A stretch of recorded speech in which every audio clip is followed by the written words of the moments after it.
नमस्कार, सुप्रभात. हलक्या कानामुळे पक्क्या नात्यांना तडा जाऊ शकतो. म्हणून कानांपेक्षा डोळ्यांनी पाहिलेल्या गोष्टींवर अधिक विश्वास ठेवावा. स्वतःची बुद्धी वापरण्याचं आणि ठाम निर्णय घेण्याचं कौशल्य ज्यांच्याकडे असतं त्यांना कुणाचीही गुलामगिरी करण्याची गरज नसते. माणूस एकाच कारणामुळे एकटा पडतो. आपल्या माणसांना सोडण्याचा सल्ला तो परक्या माणसाकडून घेतो.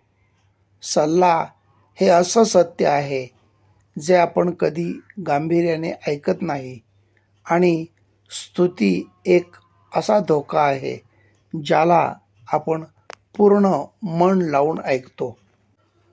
आनंदाचा सर्वात मोठा भाग आपल्या स्वभावावर अवलंबून असतो, परिस्थितीवर नाही.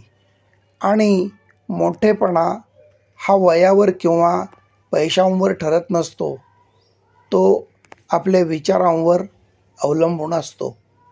कारण पैसा हा जरी जीवनाचा महत्त्वपूर्ण भाग असला तरी विचार हा माणुसकीचा पाया आहे.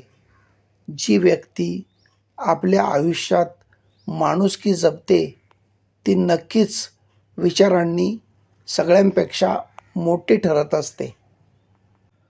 आसवांची वाट कधीच रोखू नये. त्यामुळे मन मोकळं होतं. मन मोकळं झालं की हलकं हलकं वाटतं. नाहीतर गुदमरलेल्या भावनांचं धरण केव्हाही फुटतं आणि व्याधींना जन्म देतं.